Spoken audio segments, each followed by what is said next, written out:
Yeah, Mangwana Nakanaka. My name is Dr. Mashinga. Yeah, from the USA. Nasi ndinenya andora kutaura pamusoro payo inonzi abracadabra. Takangozvi tairihwa kumusha machiti abracadabra from Zim, but when we went to Israel in 2012, again I heard about it, the word from our tour guide. I was inquisitive. I heard about two words, abracadabra when we went to Israel, and Kairos moment. I'm not going to speak about Kairos moment now, but abracadabra, we create as we speak.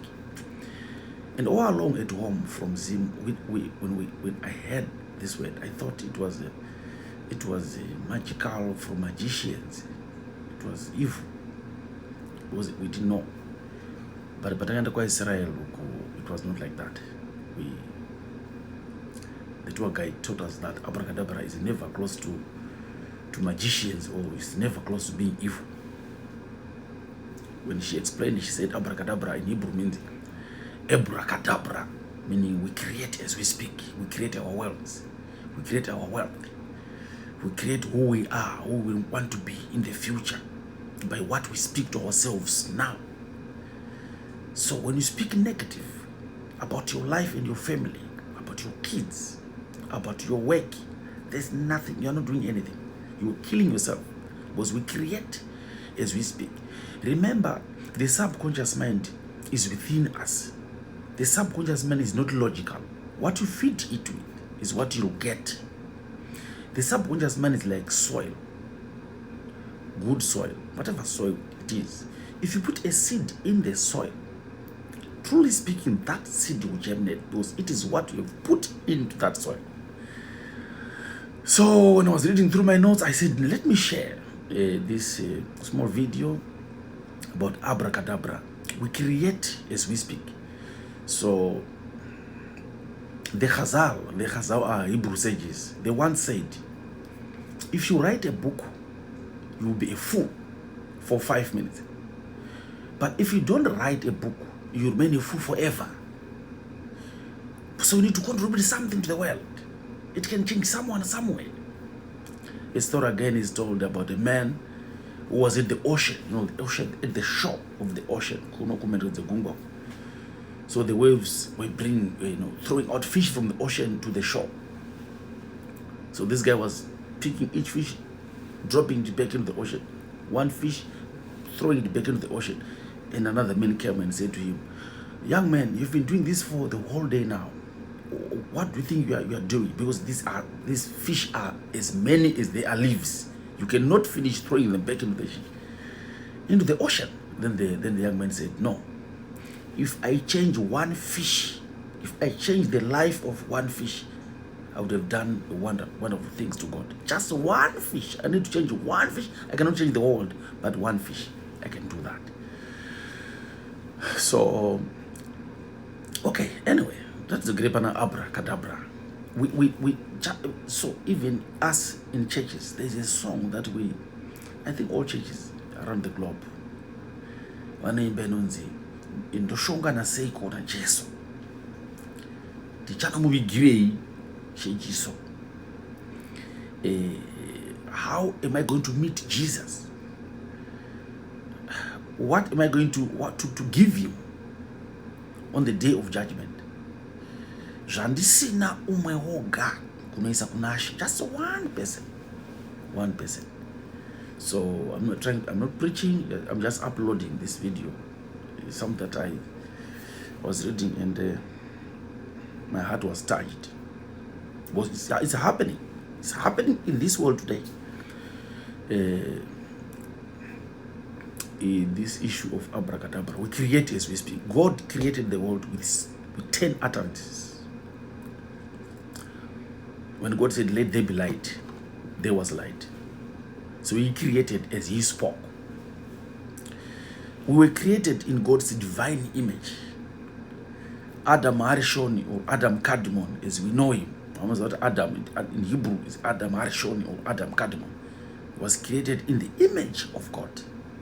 In the image of God, he created them, men and women. So we in us, he gave us a soul. That soul is the image of God. So we must also create what we want. Because God used the Bible that we all read to create the whole universe. He was referring to the Bible as the master plan to create the whole universe.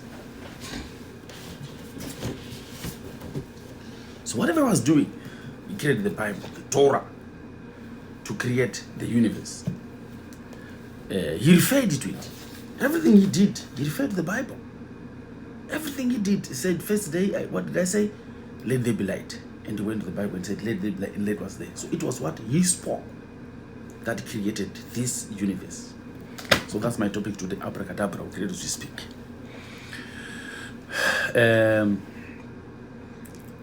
But we have a challenge of, there's a, at the University of South Africa where I was, sometime 2015, 2016, I wrote a paper about fundamentalism,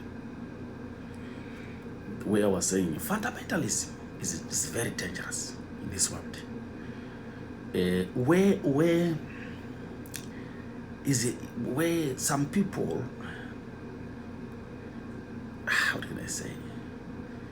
It's some kind of a religious connotation that indicates unwavering attachment to a set of irreducible belief systems without facts.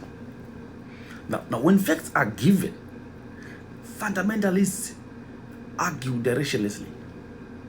So fundamentalism blocks out rational thinking.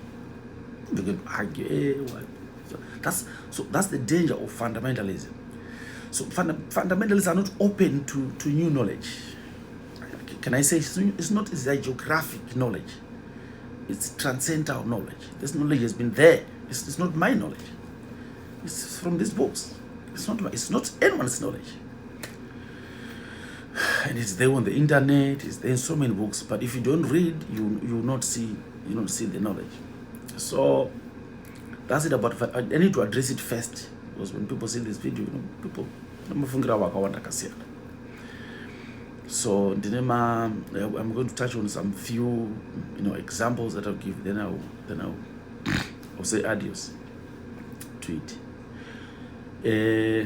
In Israel, in the city of Akko, there was a Talmid Chacham. A Talmid Chacham is a scholar, a Jewish scholar. This young man was living in abject poverty. I'm talking about Abracadabra. We create as we speak. This young man in Israel, in the city of Akko, in Bnei Brak, was living in abject poverty. And I don't know what Akashvita say when he heard about this word Abracadabra. We create as we speak. It's the only way to not look at Abra. It's palindrome in English. Palindrome is a word in English which reads the same from left to right and from right to left, backward and forward. Abracadabra was the Abracadabra. So this young man, met, I think one day he met a rabbi. Rabbi, these are my thoughts. I want to marry the daughter of Shlomo Amelech. Solomon Angan 1,000. He had 1,000. You read, you know it from the Bible. 1,000 wives. But Angana wanawatatu. Wanawatatu Rehoboam. Nonga ndu anusa kama steri Rehoboam. Na Meneleki mwana wa the Queen of Sheba. Your information Amelech from Nebra Nagast, the book of the Nebra Nagast. I think I have it here. Meneleki mwana Solomon wakati the Queen of Sheba. Then Nemskana.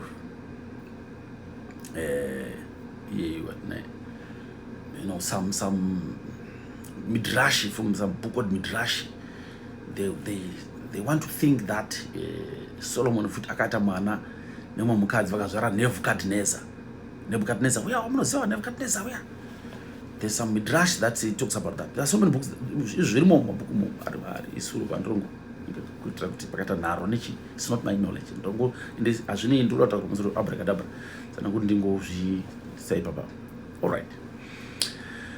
Saka Solomon angana mwana vatataura kuti bundu vatatu uyu Menelik, queen of Sheba na Rehoboam. Rehoboam undu akazita king after Solomon and musikana uyu. Saka chimukomana itaumini khakama ana vabereki ana asana kuti anonamata Jehovah, ari pamberi paJehovah, ana haisi svinhu. We have a problem in this world where people want good things from God.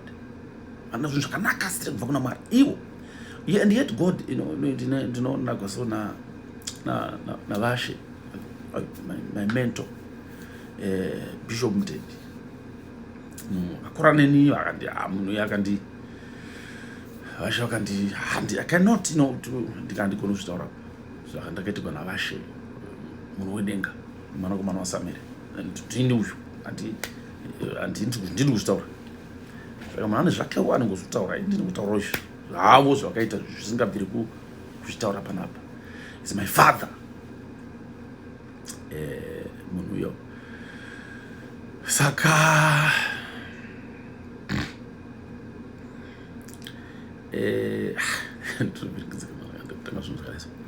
saka Vasha vanodzidzisa kuti iwo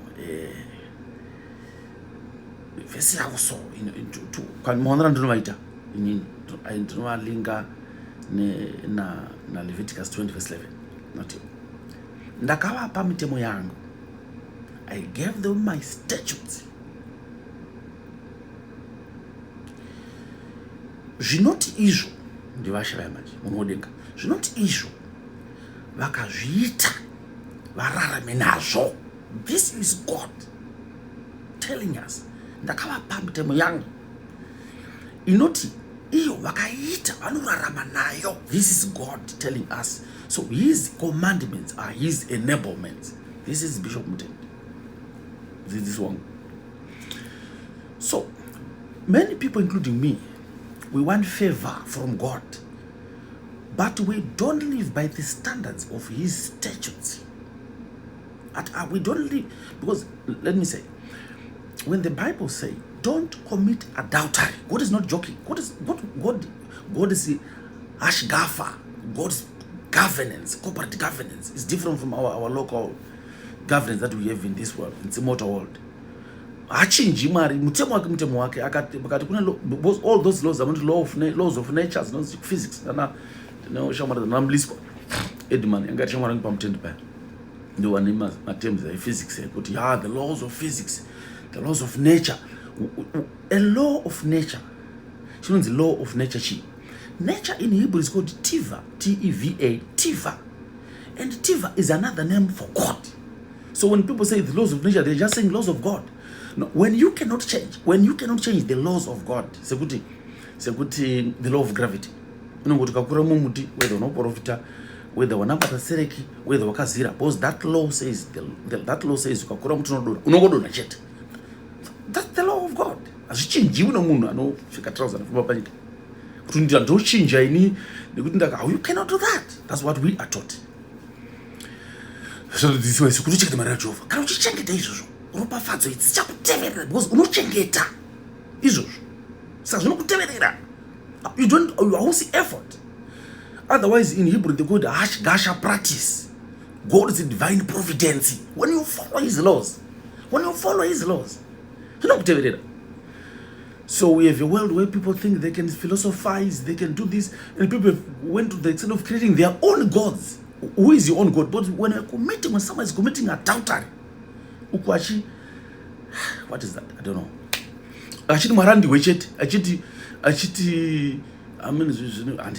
Saka, what I'm saying is, I'm talking about Abracadabra. Toramana. There's no way you can say the laws and the law of gravity. You know what? Let me say. Demons, it's another lecture for another day, talking about demonology and angelology. tichazviita futi tikuzvikanda munyika imomo asi ari manotsangu andingosevhawo kungozvisevhera in the midrash kana kati midrash mabooks evajudha vana midrash, the Babylon Talmud, the Jerusalem Talmud, vana Genesis Rabbah, Exodus Rabbah, commentaries around the Bible. Vajudha because Bible rakatobva ikoko. The Bible rakabva ikoko, and the Bible rakanyogwa from Hebrew to Greek with the 70 elders vari paJavne vachingamboona Rabbi Akiva paJavne, and vakanga vanzi vaiti naPtolemy Philadelphus akanga ari king of Egypt akanga ati vaite izvozvo. So mademons ndodzoka ikoko vandinozodzoka Abracadabra. Mademons, they use a prescribed route. Mademons haango attack munhu because they live in confinement. They are confined somewhere, like game park. There's a game park there, or whatever, national park. All those predators, because those in a confinement. They only come to devour people, and to devour us. Isusu kana tekacheka. We have a wire at game kuna wire, 8-line wire. If you cut that wire, uchida kushandisa wire kunokaza chirungu chehuku, shumba dzinopoya dzakwe kwauri, because ndiwo wagura mutemo, wagura wire yakaprotect animals that were in confinement. They must live in confinement. So ndiwo wagura wire, ndiwo wagura mutemo, saka dzakupinda to devour your crops. And mombe semo zochema izvo ungagura wire mutemo uyo wire unoprotect you. When the wire is being put by the Ministry of Wildlife, it's meant to protect you. Tuzaliwa neshuba unogura muchigaza chirungu chehuku dzakati dzinechatora. Now shumba dzola madhongi nezvipfoni nemita yevamwe, because iwe wende wagura wire. So the statutes of God don't commit adultery. The demons, they were created in such a way that any person who commits adultery is got a luciferic face. And what it means is demons were now attacked because they were vura wire. So they need to stop doing that. So it's another topic for another day. Yeah, hiyo topic yangu ni Abracadabra. Sanoti mabara kupabata ndishitaura izvo. So a young guy from Akos, from the city of Akos, from Bnei Brak, and the Taura, akangoti ni murombo, and but I will marry I want to marry the daughter of Shlomo Amelech. I don't want Solomon. Maraba said, I don't want Solomon. I don't want Solomon. So why? Because Abracadabra, I create as I speak. So mwana ngokura tell me the hakama ngokura chingota kuna mata ashidini achisimba pambira Jehova chichengeta.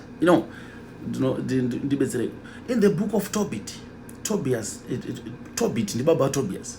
Now Tobias was going to marry mumkadzi ainzi Sara kune mwenzimbo. Saka story zacho Saka okay, Saka Tobit ndi baba Tobias. Draw kudza zvaka mwakomana anotsvaka musikana kuwana akanaka. In the book of Tobit, pane book of Tobit, a geographer in the book of Tobit, ndina chibuku chechivana.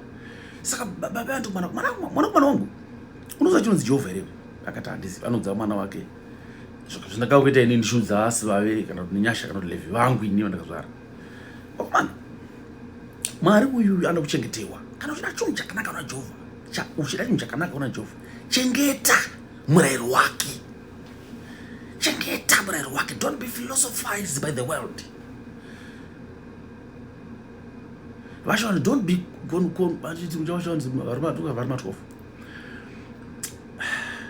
don't be conformed to this world, but be renewed. Renewing guy. So Tobias and Tobit and Tobias.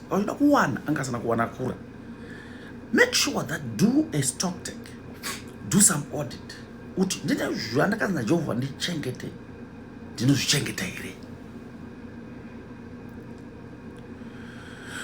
Was another parasha in chapter in the Bible, zvino Saul wakafa nokuda kukudarika kwake uye neshoko raJehovha iye Saul haasina kuchengeta. On the opposite side of that verse, nokuti David wakaramba achikura nekuti Jehovha wehondo waiva naye. So in this class, class muno mati because azvibetseri kungofadzana vachikufara we need to be saka Tom ndotobita zamona kati rama kangurama chete zvinoitika. That's the formula. So mukomana yakati inini this young man told me from Bnei Brak, from the city of Akos, akati kunana rabba inini ndichachengeta zvandakaudzwa nzi create as we speak, zvatinotaura ndo zvinoitika. Some people are busy creating demons by the way they speak. Some people curse their children. If someone, that's why the Torah chitiro takambevuka vese nomuzukuru wangu, this young man is here achiti run away from an evil-minded person or someone who is negatively oriented. So this young man, he said to the rabbis, if you give me negative energy, I'll quit. And no more negative. I don't want negative energy. I'll quit. Don't va. The Akos, Bnei Brak. So he kept on praying. Shinamata. Saka marabe anazo ndauna Solomon nekweseri. Solomon pane chikomana nje taumdi kaka from Akos. Adakuno mwana wako, but is living, is swimming in abject poverty. Is the poorest man ever. Chimwana ichocho. Solomon does mwana wangu kuti vanhu vano neshuro warombo. So Solomon went on to build a castle in the Mediterranean Sea. Ndikuno vaka castle in the Mediterranean Sea. Vaka castle weya Mediterranean Sea. Akati mwana wangu anogara kuno so that hapana mukomana anosvika ikoko. But chikomana chakati, I create as I speak. I need this camp. So one day, so one day, and the weather became windy and it was chilly, so he could not find warmth anywhere. So the young man saw a carcass of a cow. To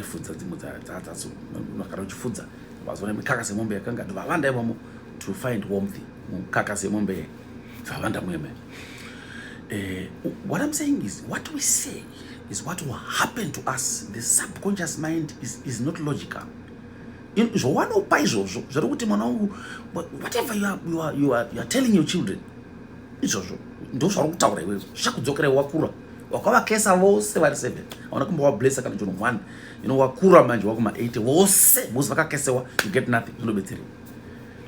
That's why investing in children is a great investment. You must talk to so avanda mukakasi ye. So 2 eagles came. Makondo kutonura makondo da kakas. Ndokusumze kakas. The young man was in the kakas. Ashivanda chando. Abracadabra, we create as we speak. We are in kakas ziyama kondo wangu tora kakas ye. Ayo. On top of the castle in the Mediterranean Sea. I said, Mediterranean Sea, pamusoro paya. Solomon angatatiza mwana wakaita afaka urakwani kwa munhu akazviti nekuti yes sure. But kasha practice God's divine providence. Nekuti munhu akaramba akachengeta bata raJehovha. Abracadabra, we create as we speak. We are chimwana chachaenda pa chikomana chakura zvichachi munhu. Samusikana wa harvest ginowana because pakaso pana ma elders anogada nepfuti neshumba. Mwana wa Solomon agonyonga nemunhu mukuru izvo zvinonyogwa. Uyazosvika pamusoro peningiye pamusoro castle in the ocean, in the Mediterranean. Takabokusvika Mediterranean Sea pakaendesa naPauro. Pauro pakagwisa vaFarisi vachigwisa vaFarisi nevaSadhusi akavagwisa ipaPauro. Takapasvika ipapo titaende kuzera namashi. So uya mukati macho mukastle ndo mune mukomana mukati. Saka musikana anobuda chi yabuda panzi achinoizi panzi akana pari makondo makondo mune elders akatsenga makondo akodozama unobuditsa kwakuti dziye manje unobuditsa mwana unobuditsa kakase kuti vairasha vona munobuda munhu munhu uya anganga aka with this shelved clothing, ana hembe apa shangu, no crocodile shoes, nothing, no shoes, no nothing. So patanga kuru musikana kati indikafanisa kwani kwere. So the daughter of Solomon bought some aristocratic clothes and clothed the young man. And the young man was married to the daughter of Shlomo Amelech, of King Solomon, because of what he was saying about himself. It doesn't matter where you are. It doesn't matter kutu urumana wani. It doesn't matter kutu unova kwa jiri. It doesn't matter you come from Kajirwanda or what, I don't know, from Binga. What matters most is what you say about yourself. So, no, I wanted to do it 20 minutes. Now it's now 25 minutes. I don't know what to do. So, you know, even plants, they hear, bewitches, they hear the voice of God. They hear our voices. So, Professor Gary Townsend, he did a rice experiment. Professor Gary Townsend did a rice experiment where he took rice, put it in a pot, he boiled the rice, rice he took all the rest of the pot, and he took 2 jars. Imagine. He took 2 jars. Rice in different jars, jar A and jar B. From 1 June, I think from 1 April 2000 to June, end of June, same year 2000, so for close to 81 days. This is an experiment. So, Saka, I did remind you. So on this first jar, he wrote nice words, nice and blessing words. We create as we speak. In the other jar B, jar B, he wrote negative words, you know. I don't know, derogatory words.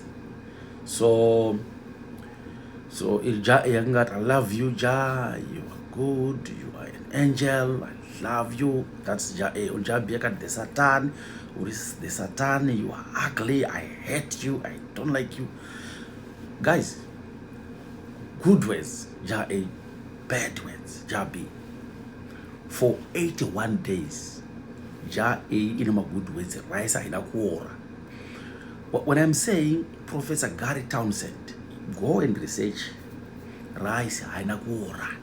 But I can't say you are ugly, I don't like you, I don't love you. It had molds because of what Gary Townsend said. So what you say, you are where you are because of what you say about yourself, what you say to yourself, what you say to the next person. Lashonara in Hebrew, Lashonara Ivutan in Hebrew. Another experiment by Professor Masaru Emoto, is a Japanese professor. He did the same experiment with water. I love you. You can go and Google Masaru Emoto. I curse you. I love you. He took a puff microscope. I love you. I love you. I love you. I love you.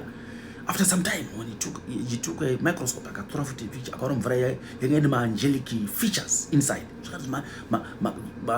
Crystals. I can say angelic. From this jar, I hate you. I hate you. I don't love you. I can't get in the face of the Satan. So yeah, that's my presentation. And this is go upload pa YouTube. But what matters most is let's run away from negativism. Let's run away from negative energy. There's a saying that says every day in Africa, a gazelle must wake up running faster than the fastest lion. Otherwise, it will end in hell. Hell, in this case, the mouth of the lion. And the lion must also run faster than the gazelle. Otherwise, it will end in extinction. The lion. So let's run away like a gazelle from negativism and start to speak positive about ourselves, our children, our parents, our neighbors. Let's be positive. If there is negative energy from anyone, let's run away from negativism. Let's run away from negative energy. I want to thank you so much and for allowing me to upload my notes on YouTube. Thank you so much. Have a great day. Enjoy yourself wherever you are. Amen, amen, and amen.